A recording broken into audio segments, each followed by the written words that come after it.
Just a bit of a timeline. 1991, and geez, I'm really starting to feel my age because I started working actually part-time in university with the Department of Finance with the pre-GST implementation. So yeah, I've been at this for just a bit over 20 years, so it's kind of mind-boggling. So yeah, came in 91, very controversial at that point, just as HST is quite controversial in Ontario, and a little bit more so in British Columbia, as you know, there's a bit more activism in BC, which is probably a good thing. In 1992, Quebec replaced its provincial retail sales tax. It did not harmonize, but it brought on a tax that's modeled on the GST with the Quebec sales tax. So very, very similar. I'm not sure if that next bullet point is for, typo. And then in 1997, Nova Scotia, New Brunswick, and Newfoundland came on board with a harmonized sales tax. And that's the model really that Ontario and British Columbia are following, or it's proposed that we will follow now, effective July 1st, 2010. So effective that date, BC and Ontario sales tax is going to be eliminated. It's going to be replaced by the Ontario Value-Added Tax, or OVAT, and the BC Value-Added Tax, BCVAT, that are going to be combined with the GST to form really, there are going to be two components to the tax, but it's going to appear, it should appear as one tax, and for all intents and purposes, it will be one tax in each jurisdiction. 13% in Ontario, 12% in British Columbia. So when I say it's made of two components, the 5% provincial component is staying. Sorry, the 5% federal component is staying.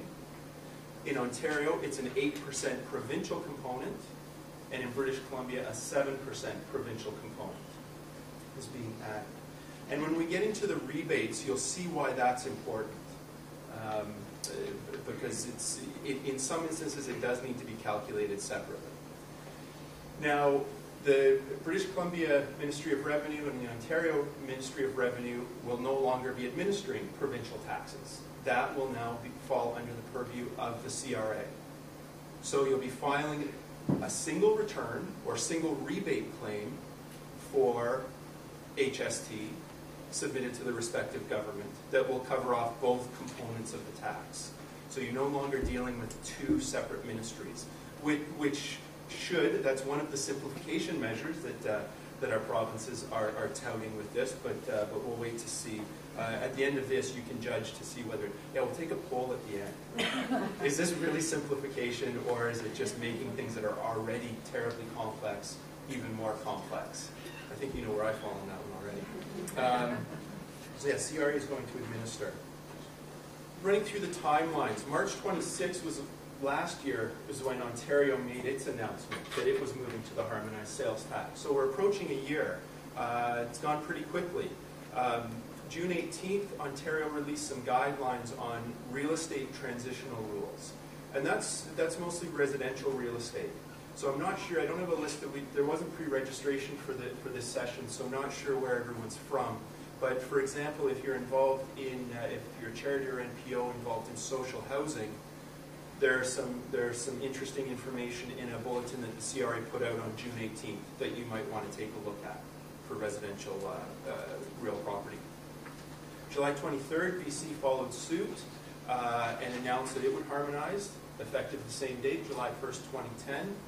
No other provinces have come on board yet. So we've got PEI that's still going to stay with a provincial sales tax, Manitoba, Saskatchewan. I think those are the only three that are left, and of course Alberta. My colleagues from Alberta say they're already perfectly harmonized with no PST and no provincial HST either. Yet, yeah, that's a good point. And here, the Toronto Auto Show was a real success with all the alternative fuel vehicles and everything else. So yeah, BC or Alberta may need it at some point.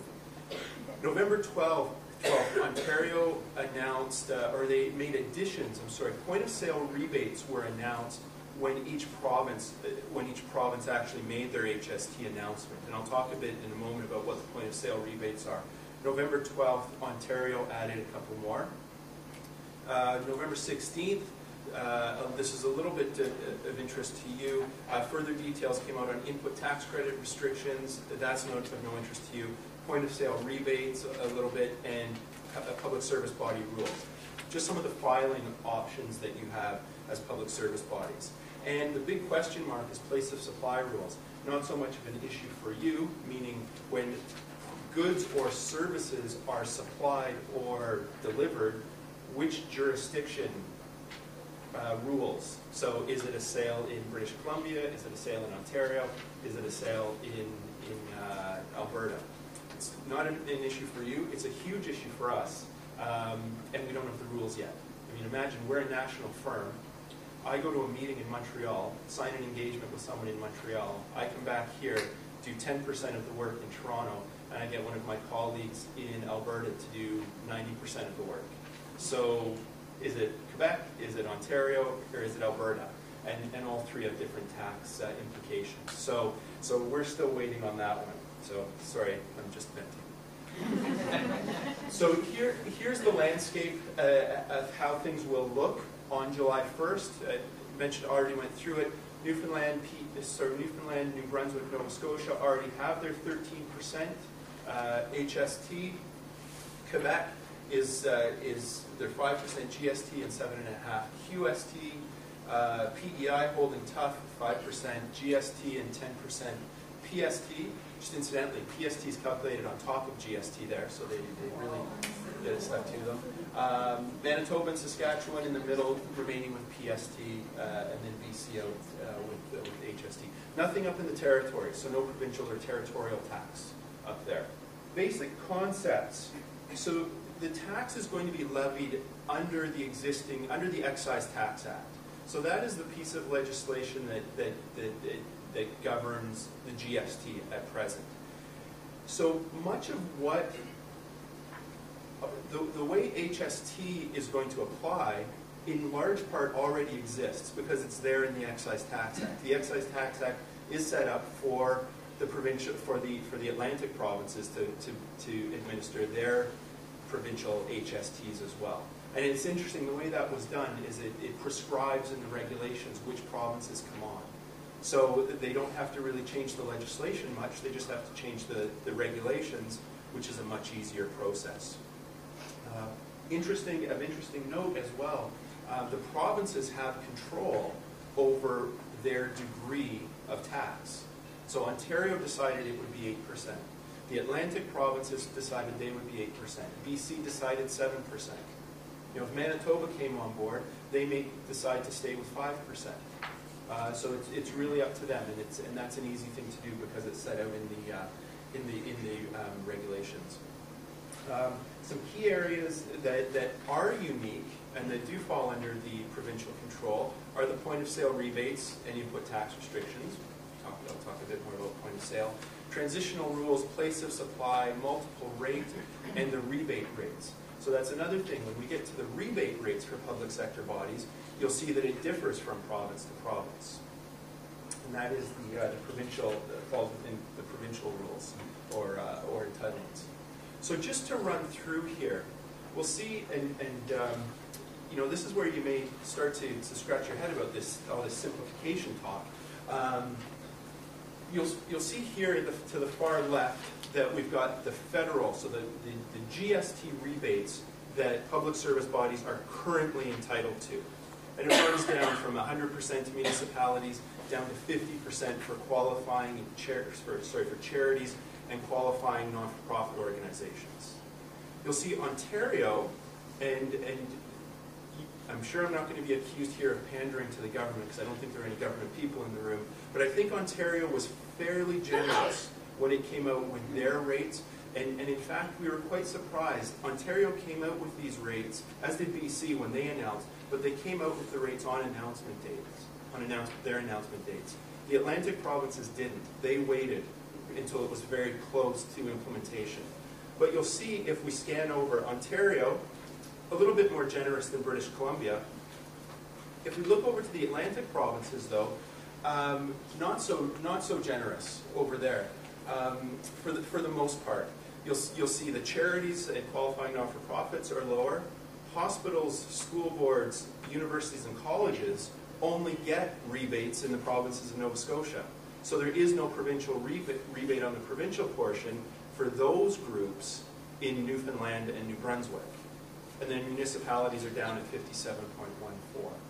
So I think Ontario did a good job, as did BC. BC added some of these rebates late in the game. They were going to go the road of Atlantic Canada and not have specific rebates, but rather take care of the tax recovery, I suppose, through budget adjustments and whatnot. Here are the point of sale rebates.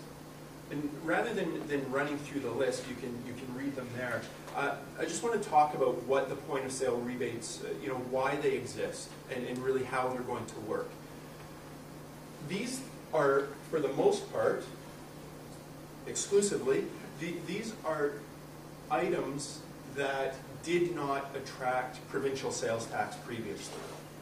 So British Columbia and Ontario felt that it is important to maintain exemption, or I'm sorry, that's the wrong word to use, to maintain the tax relief on these items.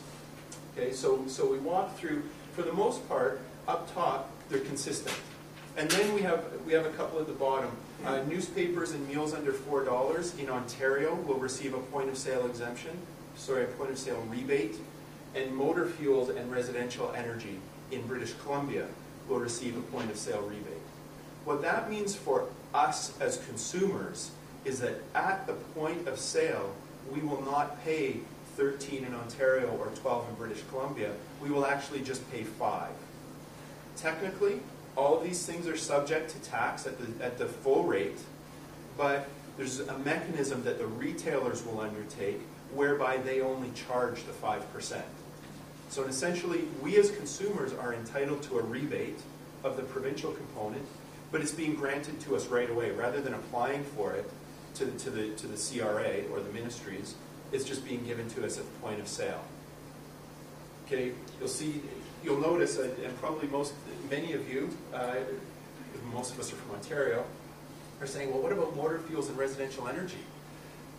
Ontario did not see fit to provide us with a point of sale rebate on fuel and energy costs. So we're going to see our home utilities, other than water, going up by 8% come July 1st, and we're going to see fuel going up, motor fuel going up by 8% as well. Some other issues, restricted input tax credits. There's a notion that businesses that are over, or entities that are over $10 million in taxable sales in a year cannot claim input tax credits on certain expenses. So that's the recovery of full GST, the input tax credit, the recovery of full GST on your commercial inputs. So there are some that are over that $10 million. The restricted input tax credit rules do not apply to them. So things like telecommunication, things like road vehicles, energy to heating and lighting. Large businesses cannot claim that. Public sector bodies who would otherwise be classed as large businesses, over $10 million in sales, are not restricted on that. So that's good. Certain insurance premiums will remain taxable. I'm sorry, I'm not sure about in British Columbia. I'm not so up on my insurance rules in BC. But in Ontario, we currently pay provincial sales tax, PST, on certain insurance premiums. That's not going to switch over to HST. That's going to stay a provincial tax on the insurance premiums. One thing that's very important to note is that you get no rebate on that portion, on the tax you're going to pay on insurance premiums. So note that. Your systems are going to have to be set up. When you're filing your rebate claims, you're going to have to note that. Because a very similar rule exists in Quebec at present.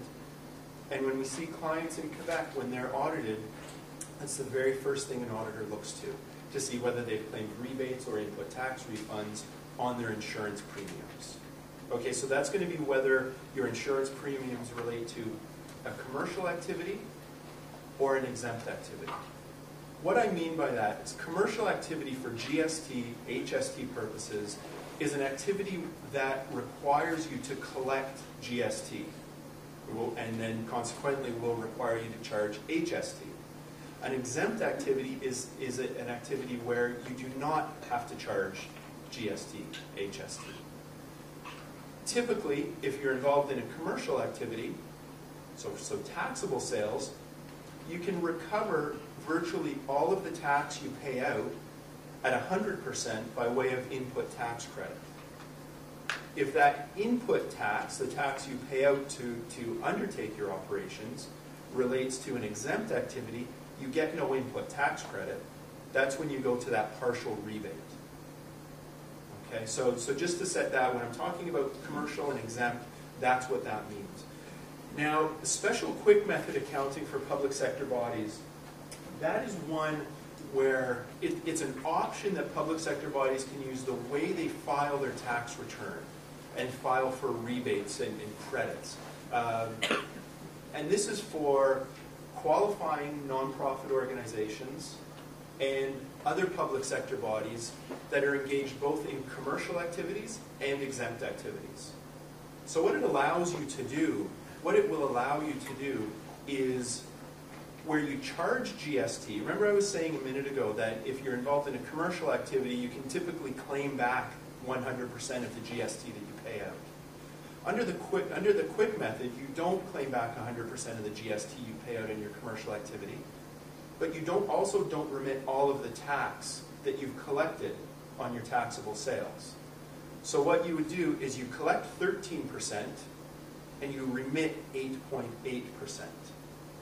And you just hold on to the difference. So that's really in lieu of claiming an input tax credit. So that's why that's there. So whether it's beneficial to you or not, it's debatable. It's a case-by-case analysis, so you have to look at that. So that didn't change. That was one of the things we were wondering if that was going to change, if it was going to be different from the Atlantic provinces. It's not. It's staying at the 8.8% rate. Okay? So you don't claim input tax credits, but then on all of your inputs, the things that you would have claimed input tax credits on, you claim your rebate. So it's not that you're giving up all the tax on those inputs, you're just giving up that differential between the rebate rate and 100%.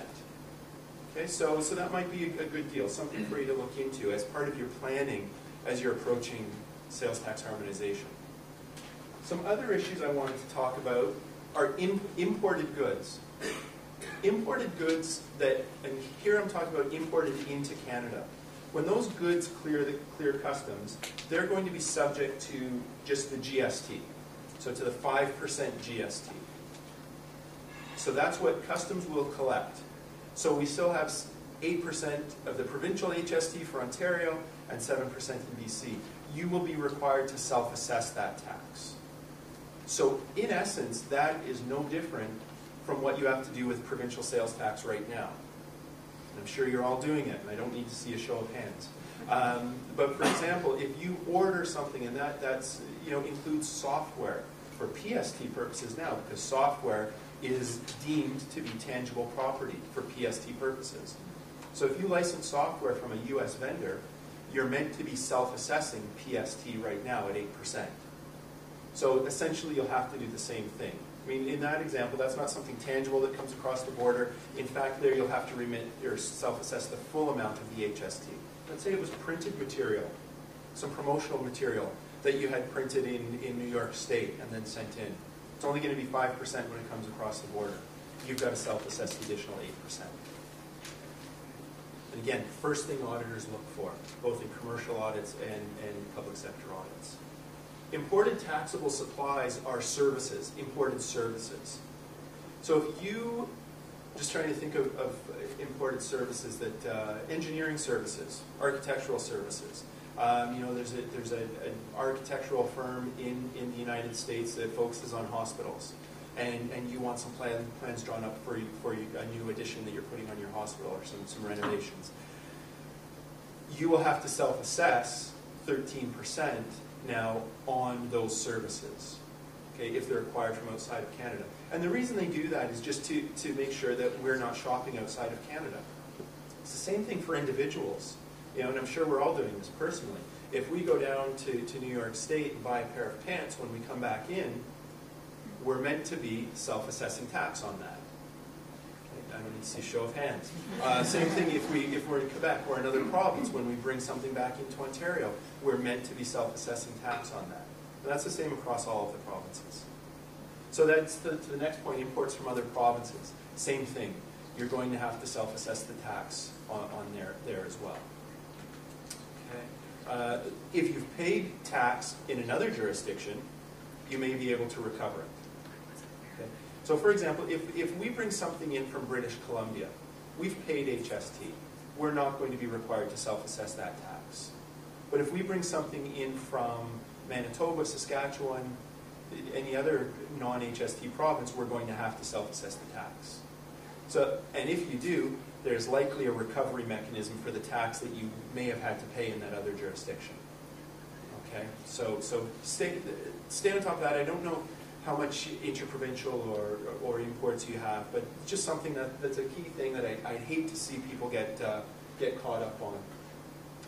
One change that's coming is now that the federal and Ontario and BC governments will pay each other's taxes. In the past, Ontario and BC did not pay GST, and the federal government did not pay PST or GST. So now, if you're providing services, for example, to an Ontario ministry, you will have to charge, you may have to charge them HST if it's a taxable supply that you're making. So keep that in mind. Got a bullet point here, funding grants and subsidies. Those are not, what we have to do is we have to look to see whether those things are consideration for a supply. So are you, for lack of a better term, are you selling them goods or services, or are they just funding you or granting you money? If you're selling them goods or services, that's potentially a taxable supply, or at least it's a supply that you're making to them. If they're just paying you a grant or providing you with funding, so if it's consideration, there may be GST on it if it's a taxable supply. You have to review that. If it's just grants, funding, subsidies, there's not going to be any GST on that. So you don't have to worry about that one. Okay? So the CRA has a policy paper on what is funding, grants, and subsidies. Typically what we look at is whether there's a deliverable. This is very high level. It's a multi-page document. But high level, is there a deliverable? Are you required to deliver something, or is it money that you're not accountable for? Accountable, but not directly accountable. So that's the differential there. So something that you really, and that's something that we struggle with often, and that certainly that public sector bodies struggle with. Is it or is it not a supply that you're making? Okay, I want to move on. The next section is going to be on transitional rules for moving from PST to HST. First thing I'm going to look at is the sale of goods. We've got some timelines here. October 14th, May 1st, July 1st. Let's work backwards. We know July 1st is the implementation date. So that's one. May 1st is essentially an arbitrary date, the line that Ontario and BC drew in the sand. And we'll see what that means in a minute. And October 14th is the date that the transitional rules were first announced. So when we're looking at the sale of goods right now, what is going to drive whether HST applies, or so whether, say this way, whether the new tax system applies or the old tax system applies, is really when goods are going to be delivered or ownership will be transferred to those goods. Basic rule. If delivery or ownership, that's an or, so delivery or ownership transfers prior to July 1st, then the old rules apply. GST and PST. If delivery and ownership are transferred after July 1st, HST applies. So keep that in mind. So we need to focus on when delivery occurs and when ownership occurs.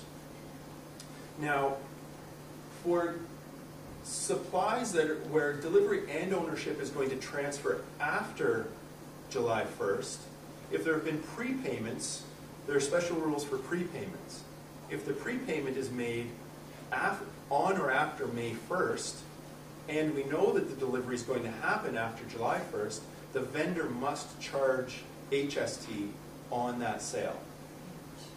So let's say you've got some new computers coming in. Okay, I'm going to go back to a school example because I just met with this school last week, and they were planning on purchasing new computers.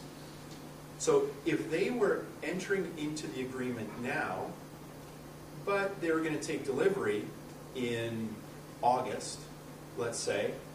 Well, let's say if they entered into the agreement on May 1st, they were going to take delivery on August, they would have to pay HST to the vendor. Vendor collects it, remits it, the school claims its credits.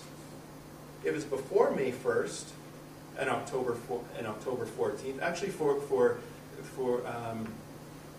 so if it's before May 1st but after October 14th, and there was a prepayment for the goods that were going to be delivered and ownership transferred after July, then the vendor is not required to charge tax in that period.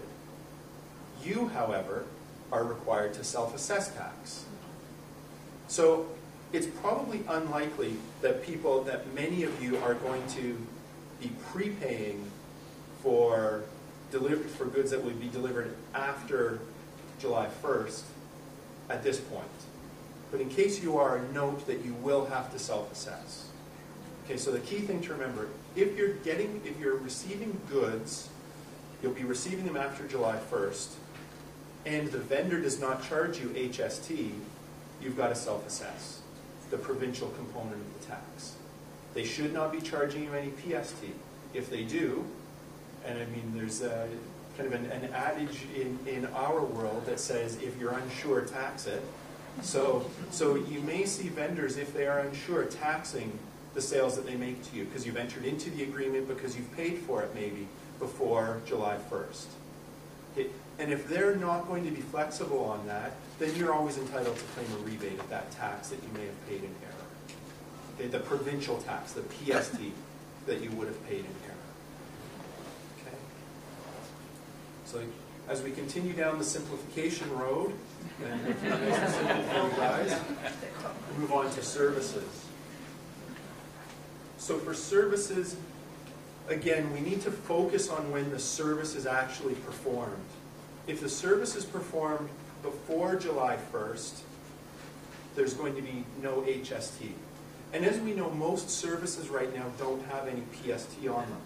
So again, this is an area that we need to do some planning around. So prior to July 1st, no HST, probably no PST, unless it's one of a few taxable services. After July 1st, that is service performed after July 1st, then subject to HST. Okay? Regardless of when amounts are paid, or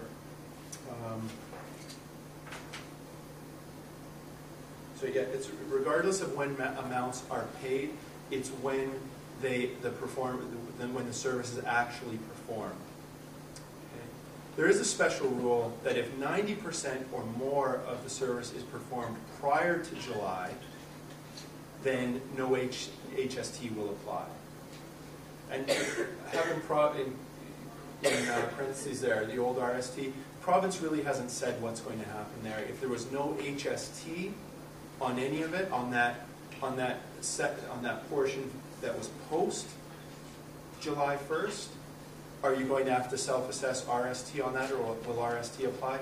Probably not, but the ministry hasn't come out and really said that yet. Okay, so hopefully these aren't issues you'll be faced with. But again, with our May 1st date, if the vendor bills you after May 1st for services that will be performed after July 1st, they've got to charge you HST. If they bill before May 1st, they do not have to bill you HST, but if the services are going to be performed after, you will have to self-assess. So again, beware of that self-assessment. I've actually printed out and I just brought one copy so I could cram last night. The transitional rules for Ontario. It's a fair, and I do have to say, again, not pandering to the government because I don't think they're here, but they did a good job with this document. It's quite thorough. So it looks at when tax applies, it looks at who needs to self-assess, when you need to self-assess, when you claim your rebates, etc. So it's called Information Notice Number 3 in Ontario, and I could certainly email it out, a soft copy out to anyone if you want it. But just Ontario's done a pretty good job with that. So again, that transition date of May 1st, be well aware of that. One thing that I don't think I've, oh sorry, no, I do cover that up. Get on to property rentals. Again, we look at the rental period. So this is tangible personal property, your computer leases, or real property leases as well. We have to look at what the rental period is. So the portion of a rental period, so clearly if a rental period starts July 1st or after, it's subject to HST. Previous, it's subject to GST and possibly PST as well. However, if the rental period straddles the date, then we have to do some prorating. Part of it's going to be subject to the old rules, part of it's going to be subject to the new rules. Luckily, we only have to deal with that once. Hopefully, you don't have too many situations where you have to deal with that, but you know, it should be relatively limited. There's one special rule that no HST will apply if the rental period starts before July 2010 and ends before July 31st. So what that means, let's say you have a rental period that is from June 15th to July 14th. HST will not apply. Okay? But if that rental period goes from June 1st to July 31st, we're going to have to split it 50-50. And again, same rules with I won't go through the May 1st, October 14th, and self-assessment. Same rules apply there. Now, the May 1st rule, what that really is, that's where consideration for the supply either becomes due or is paid without becoming due. So, if you pay before May 1st, and you didn't have to necessarily pay before May 1st, you still kind of beat. I mean, it's not that advantageous for you because you have to self-assess anyway. But just, you know, theoretically, bear with me. If your invoice, you knew your invoice was going to come due on May 15th, but you said, you know, I don't want to be paying HST for cash flow or whatever else, so I'm going to pay it early, and you paid it on April 15th, then you would not pay GST, or sorry, you would not pay HST. But you would have to self-assess in your first reporting period, going into July, you would have to self-assess the HST. So it's when it's paid or becomes due. Now, consideration typically becomes due on the date that an invoice is issued. Okay. So it's the issuance date of that invoice, regardless of when it's paid. So if an invoice is issued on April 30th, but it's not paid until July 1st or July 15th, we've still met that May 1st rule. So consideration became due prior to May 1st. So no HST would apply. Even though goods may be delivered after July 1st, and you may pay for it after July 1st. So it's the invoice date. But no, that's not going to apply. You knew there was a but coming. But that's not going to apply if there are progress payments, or if there's a payment schedule on the invoice. But if the normal payment terms, and this again, normal payment terms are say 30 or 60 days, that's fine. But you cannot say, you know, 50% due upon receipt, 25% due 1 month from date of issuance, and 25% due upon receipt of the goods. So just to keep that in mind, because I know I'm working with some public sector bodies right now, and we're working with these transitional dates, and you know they have to be very careful that because you know some where we're talking about subscriptions to let's say a season, you know for theater, for example, and they're selling in advance. If they have a payment schedule, then we have to when those payments become due. That's when we have to look at these transitional dates on that timeline that I gave you. Okay? But if everything becomes due on the date the invoice is issued, then that's good. Okay. So date invoice is issued. Date invoice would normally have been issued, but for some undue delay, or the date that a payment is required under an agreement.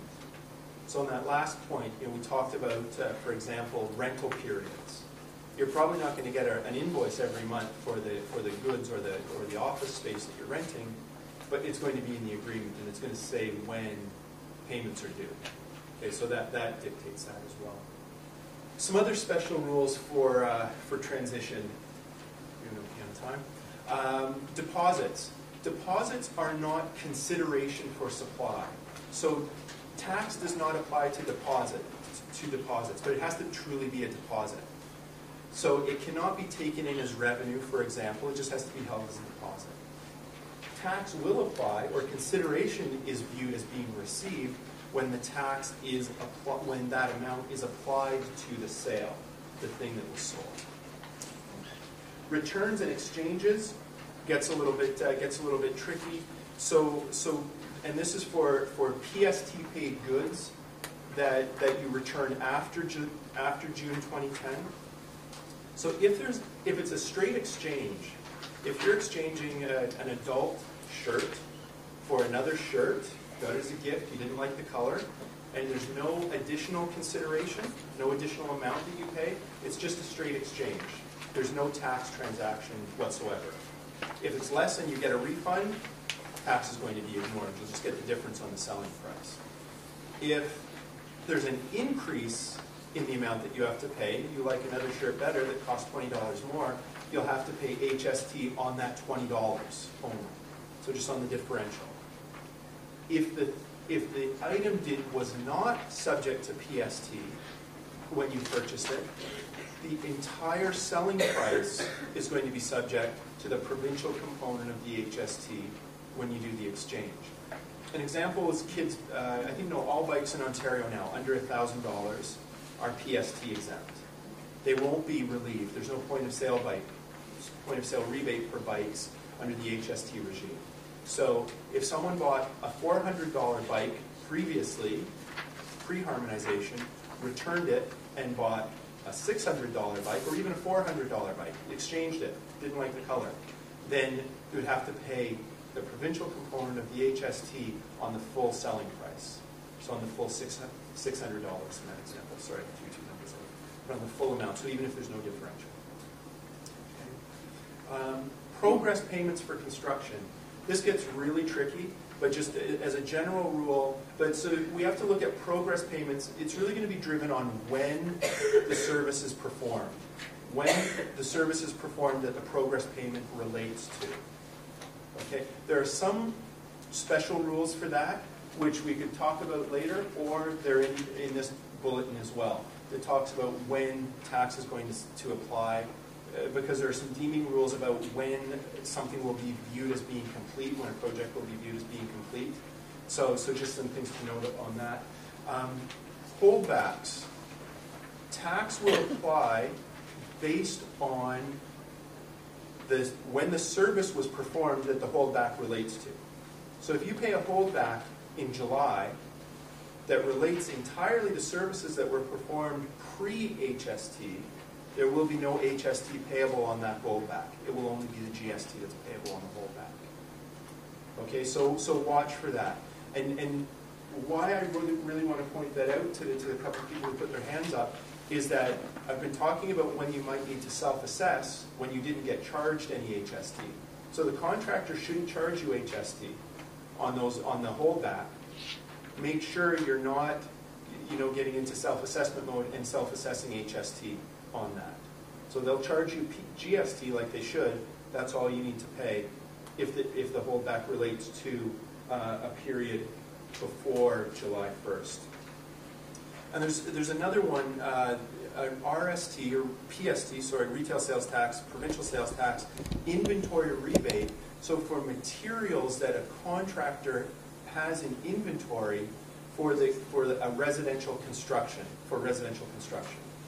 So right now, that contractor may not claim back any PST, and it really gets buried into the contract price, but they will be able to claim back an inventory rebate for materials they have in inventory, your contractor cannot say, well, I paid PST on that stuff, I can't drop my prices. They will have. They can. I shouldn't say they have. They don't have to.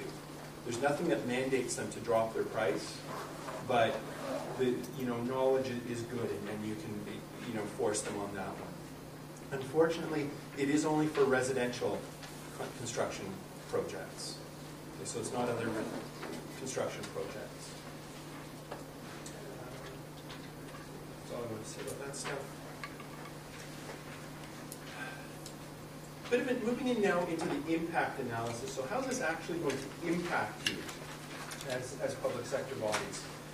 Well, in the budget statement, harmonization was meant to be fiscally neutral on Ontario public sector bodies.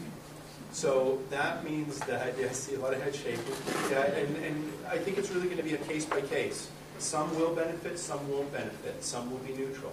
But on a whole, and they admit to that, but what they say is on a whole, sector by sector, charity, qualifying NPO, hospital, university, it should be neutral across those sectors. Okay? So whether that happens or not, we'll see. I want to focus for a minute on qualifying nonprofit organization. For GST and HST purposes, what a qualifying NPO is a nonprofit organization, so not a charity. Charities stand alone, and it's regardless of government funding that they get their rebates. But a qualifying NPO is an organization that receives 40% of its revenue from government funding.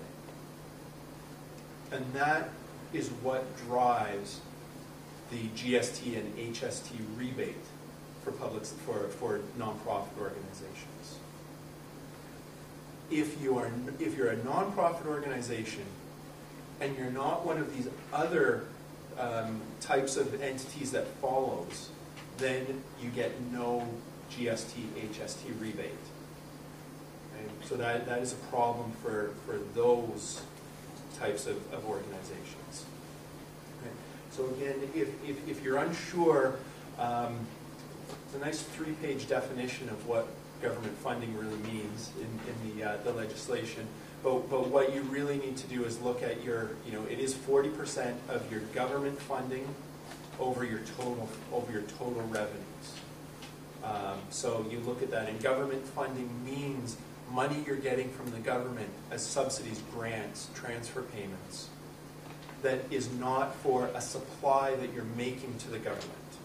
So you cannot be performing a service for the government. You can't be doing consulting for the government for which you're receiving money.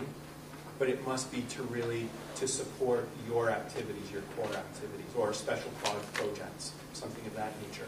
It can also be for if the government is paying for you to make supplies of services or goods to third parties that are arm's length to the government. So if it's a certain sector of society, and it's a retraining program, for example, and you're being paid per head that goes through the program, that qualifies as government funding. But if you're getting paid to write a report for the government and you're held accountable for delivering that report, that is not government funding. Okay, so that's a tricky one. If you're a nonprofit organization and you weren't previously qualifying or didn't think you were, take a really close look at it, because it would have been beneficial certainly to get the rebate when the tax was 5%, but now that the tax is going to be 13%, it's definitely, it's more critical. So take a look at that. The rebate rates, so the anticipated neutrality, it was thought to come through really what I believe are enhanced rebate rates when we look especially at the Atlantic provinces where some of the sectors don't get any rebate whatsoever. So the rates are charities 82%. So again, charities now are going to still, and this is where it gets a little bit tricky, charities are going to claim 50% of the federal component of the HST, so 50% of the 5% tax that you pay, and 82% of the 8% for the provincial component. And it's the same for qualifying nonprofit organizations. So charities and NPOs, those are your entitlements. Municipalities, including designated and determined municipalities. So folks such as folks who are providing rent-geared-to-income social housing may be designated as municipalities. The rebate, strangely, is 78%. 100% federally, 78% for the provincial component. Now, you're also a charity, but you would claim the 78% provincial rebate because you're better on the GST side claiming the 100%. So, I'm not sure why they've made that difference. Colleges, universities, 78%. Hospital authorities, 87%. And school authorities are at 93%. So school authorities really did fairly well, I think, under this to arrive at a 93% provincial rebate. Sorry, it's not so generous in BC. So these are Ontario rates. So at present, it's not clear if neutrality will be achieved. Some feel it will. Some feel it won't. We've done some in-depth analysis for certain sectors, and it looks like it's going to be pretty close for that particular sector. But it's really going to be, but that was just looking at one particular organization in the broader sector. So it's really not clear. One thing that we can say for sure is that nonprofit organizations who are not qualifying NPOs, there's no question that it's going to be, there will be a detriment to them. Okay. So the overall impact of Ontario HST and BC as well. There will be a loss of PST exemptions. Ontario has historically been much more generous with PST exemptions than BC. So, looking at hospitals have a great point of sale exemption for PST purposes. That's going to be lost with HST. But they get their new partial rebate for the provincial component that they will incur now. Self-assessment on interprovincial purchases. That's something that was always there, but something that was frequently ignored is too high of a word, but there wasn't always a great awareness of that. That self-assessment was required. But I think that it's going to become more important to look at that now and to be aware of that. I want to look at some of the advantages of harmonization for public sector bodies. So there will be the partial rebate now for things that you got no rebate on before. Some examples of that are for hospitals, items that do not qualify as exempt patient care equipment. Now the broad exemption that I talked about for hospitals, typically anything that goes into an area where a patient receives care, no PST applied to that whatsoever. However, if it was outside of that patient care area, full PST applied. So whether that was admin equipment, waiting room equipment, a PST would have applied. Now the hospital is going to be claiming back a fairly good portion of that. So that's where we get this balance. Are we going to achieve neutrality or not? Good question. Medical research institutions. So that items that are not used for research and investigation, there will be a cost saving there, because on those things PST had to be paid. And religious institution, items that were not used exclusively in worship or Sabbath school types of activities. PST applied, no recovery, now partial. One advantage, or group that's going to be advantaged, so non-charities, universities, hospitals, and schools on their construction projects should benefit from harmonization. The reason that's going to be is because, remember I was saying just a couple minutes ago that right now construction material has a PST component in it, that the contractor bears that cost and has to pass that cost on to recover it, pass it on to the end user.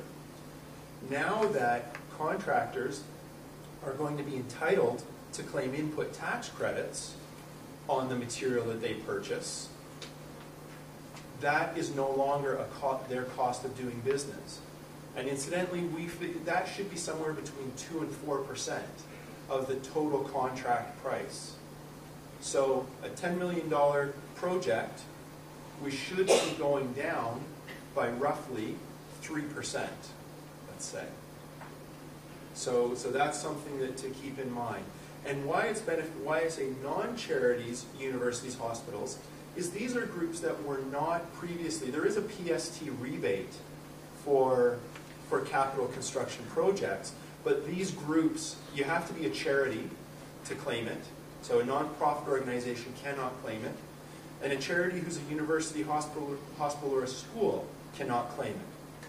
So that's why. So charities who don't fall under this group was, in a sense, seeing the benefit of PST savings in the past, but not these groups. But you will moving forward. Just an example here, and I don't want to spend too much time on it, but this is an example of a non-charity running through a $10 million construction project. We'll see that pre-harmonization on the left, their net cost would have been about $10.25 million. Post-harmonization, if everybody plays nice, the cost should be just over $10 million. So a savings of about $183,000 on that project. So again, I put this there for your information, for your background, for you to say to your contractor, I know that you're now entitled to claim back tax where you weren't entitled to in the past. So don't play games with me. Let's deal. Disadvantages. Clearly loss of exemptions. Things that you could acquire exempt previously, you no longer will. Many of you maybe weren't entitled to exemptions. So perhaps that you're not really losing out there. Land acquisitions that are not used in commercial activities. So your rental or purchases of real property will now be subject to HST. They were not subject to PST in the past. That's something that's where, as I mentioned, lots of folks are going to be taking a big hit.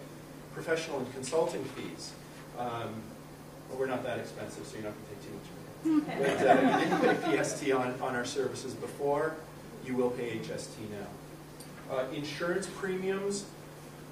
Now, I spoke earlier that you pay tax on certain insurance premiums now. You will continue to pay tax on insurance premiums at the rate of 8%. So we're not going to see a rise in tax, but your insurers will see a rise in their operating expenses. So you may see a rise in your premiums. So especially if it's a liability type of premium. I know when we looked at this for hospital, liability insurers for hospitals are saying premiums are going to go up very steeply, because insurers are involved in exempt activities. They recover none of their input tax. So they're definitely going to see a big rise on their input tax, insurers. So be aware of that. And if your insurance company's coming to you and saying they've got to bump your premium up, that's why.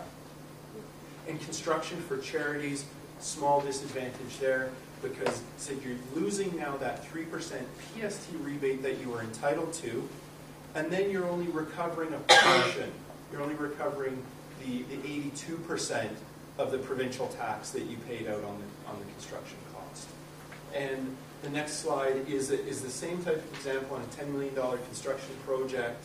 Again, here I'm just estimating that the additional cost may be about $130,000 post-harmonization.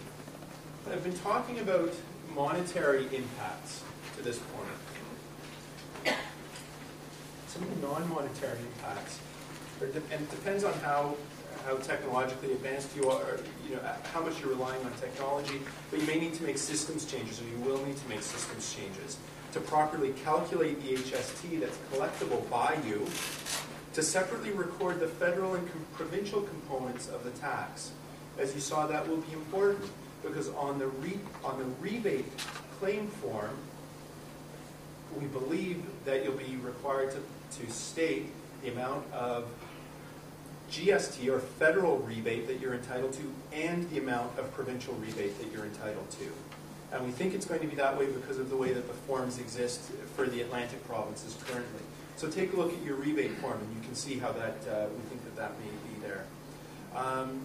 One area of difficulty may be distinguishing, or challenge may be distinguishing between your inputs that you use in commercial activities, so your GST, HST bearing activities, and your exempt activities. Because you'll claim input tax credits on one type of input, potentially, rebates on another type of input, potentially. I want to scoot back up for a minute, too. Also, if you're a charity, but also a designated municipality, let's say. As a designated municipality, you're only entitled to the municipality rate, so 100 for GST, 78 for HST, for your municipal services, so rent geared to income housing, for example. On your other charitable activities, you're not entitled to that rebate. You're entitled to your 50% GST, or federal component, and 82% provincial component. So you're going to have to segregate between those two things. And that goes for universities, hospital authorities, school boards as well. So be aware of that. So that's one area where it's certainly not going to be simplified. Systems impact, I'm going to skip past that one. One thing though, at the very bottom on your purchase system, you probably haven't been capturing PST in the past because it was just an expense, but now your system will have to capture the tax because you're entitled to the rebate. And remember that that there is no rebate entitlement for insurance, the tax paid on insurance premiums. What to do?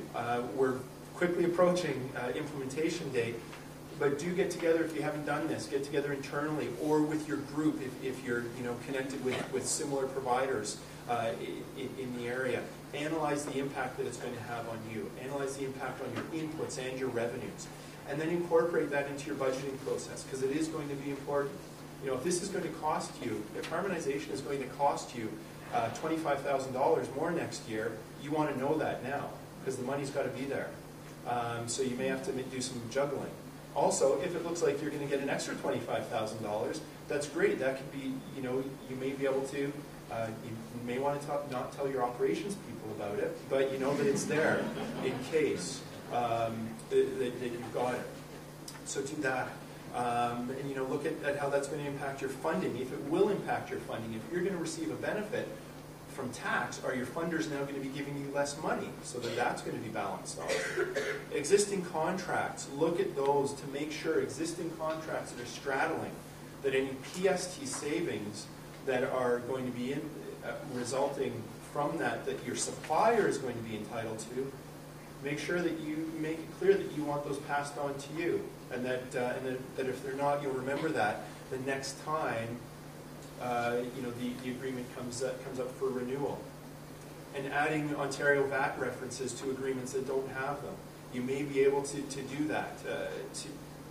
Watch for you may get caught, or you may get benefited, rather, and it's more likely that you would get the benefit of agreements that would say inclusive of any applicable sales taxes.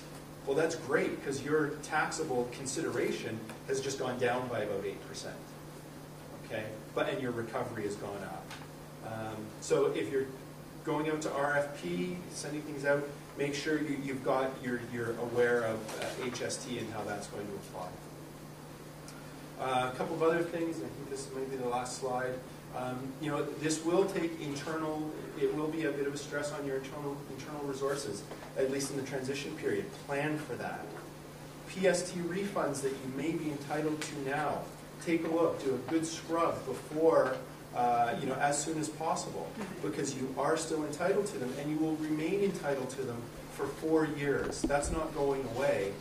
But note that, staff from the Ministry of Revenue is transitioning into other parts of the government and over to the CRA. So it may be a more difficult process if you find out 3 years from now that you're entitled to a rebate. It may just be more hurdles to cross at that time. And PST audits, don't forget that PST audits are not going away. So don't get rid of your PST books and records because the auditors could still come out. I'm not sure how hard the ministry is going to be hitting the not-for-profit sector, but I do know that they will be, they're looking at the commercial sector very, very closely. Sorry, I lied. Where's my last slide? A couple on strategic purchasing. So for previously exempt taxable purchases, You know, they're going to lose their full tax relief after implementation. Buy them now. Okay, if you have things that you can buy PST exempt, buy them now. Get them delivered now. Take delivery or ownership. So if title transfers to you, but they're still at your supplier's warehouse, that's fine. If you take title to them before July 1st, that happens. So, you know, if you're buying new computers, a school re-outfitting itself with computers, and it's for September, do it now. And make sure that your title to those is transferred to you, even if you're not taking delivery of them until after. Okay? So accelerate those purchases. Make sure services, if it's services, make sure they're going to be performed, if possible, before. If they were previously taxable for PST, and you weren't entitled, clearly, to any rebate, push off those purchases if you can. So the hospital is buying a new server, and you need it sometime soon.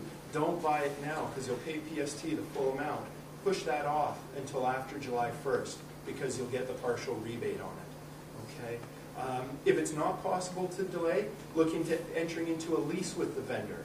Lease it for the short term, with a buyout option at any time. Exercise that buyout option. Be careful if it's a sale and lease back. Don't get cute, kind of buy it, lease it back to the vendor, and then lease it, or lease it to an associated company, because the ministry has said that they may be putting in special anti-avoidance rules, and we think that one's just getting a little bit too close, getting a little bit too cute. Review existing agreements, flex your muscles, especially if you're part of an association. You know, make your message clear that savings do need to be passed on to you.